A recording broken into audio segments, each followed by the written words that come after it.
$7 trillion. $7 trillion is a big number. It's a really big number.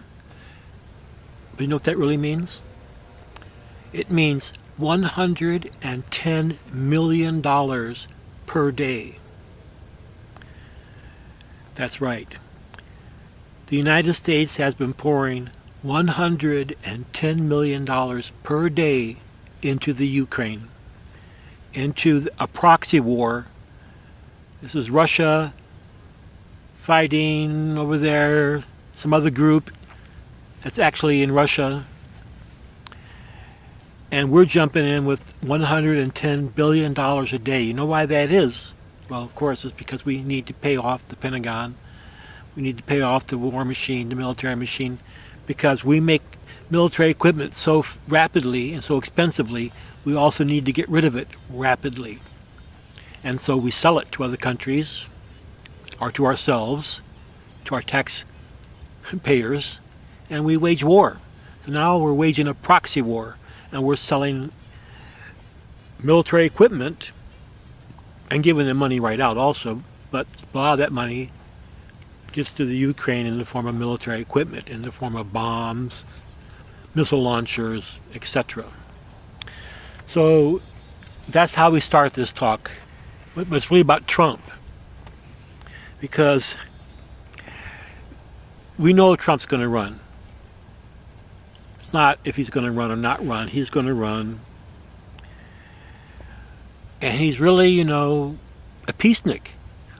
Did Trump start any wars? When did Trump start a war? No, exactly. He did not start. He initiated peace negotiations between the Arab world and the nation of Israel. And that resulted in the Abraham Accords. The Abraham Accords, which means like the Abraham Agreements. And notice it's much more peaceful in the Middle East since Trump was president. So far, Biden has not been able to stir much up, and Saudi Arabia does not love Biden one bit. Biden's over there begging for oil. We all know that.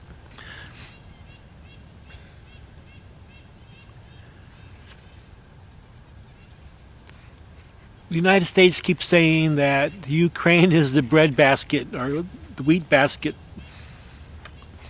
of the world. I mean, it's a big agricultural country, no doubt. But you know what Ukraine has that's not been developed yet? Oil. Underneath the Ukrainian soil, there is oil. And guess who wants it? Everybody in the world wants it. But back to the war. The proxy war in the Ukraine. That's really between Russia and the United States, with NATO as allies of the United States.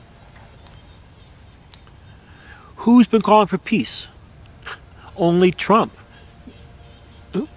I'm talking about world leaders, besides folks like you and I. Only Trump's been calling for peace. Trump's been calling for negotiations. So has Elon Musk. Elon Musk has actually called for an election. Let's vote on it. Why not?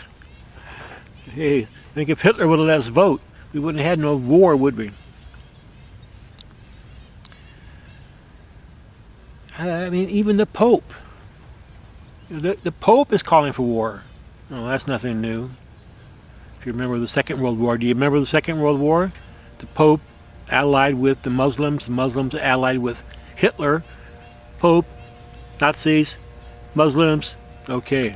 Yeah, the Grand Mufti, who was the big head, big chief of the clans over there in the Middle East. The Grand Mufti supported Hitler.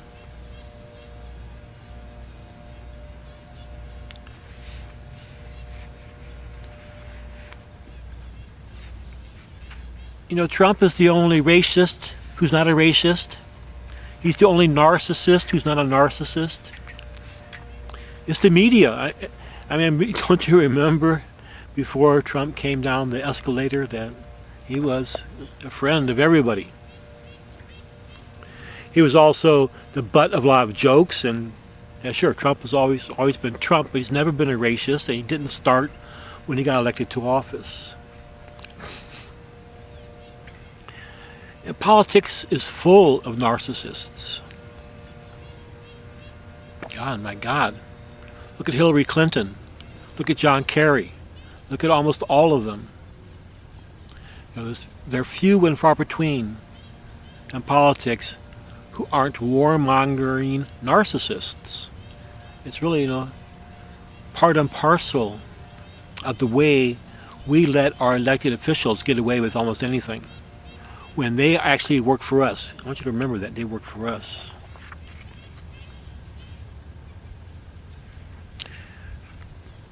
Biden is certainly the greatest narcissist in our government currently.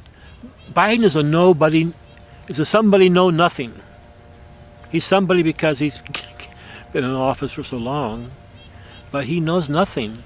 And that's what really happens when you get in office. Once you get in politics, it's like becoming rich. You start losing your skills. You start losing your common sense. 95% of them do. Tulsi Gabbard is an exception. I mean, what's going on? What's going on?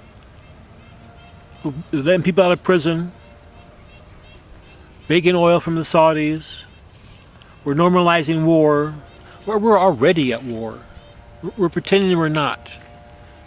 But what of all these bombs and missiles and stuff that we're sending over to Ukraine, and Ukraine is sending them at Russians, and Russians, they got their stuff they're sending towards the Ukrainians.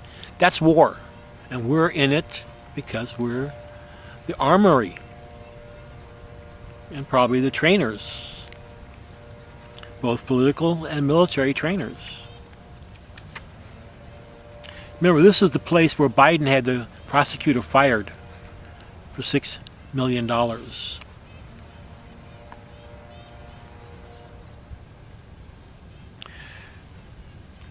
We are witnessing the collapse, thank God, we are witnessing the collapse of the Democratic Party. We are witnessing their dissolution, their demise, and hopefully the Democratic Party will not be reconstituted. It will be replaced, perhaps by an independent party, a party of free thinkers, maybe a party of Democrats. It's been a long time since Democrats were in charge over there. We got communists, we got Sudanese Marxists, we got New York communists. That's who runs the Democrat Party, not Americans. I mean, not law-abiding, constitutional Americans, no. Very few of them. And the good ones have left the party, and the other good ones will soon leave also. The party cannot be reformed. It must be dissolved. That's it, folks. That's it for now, folks. I am out of here. Love you. See you next time.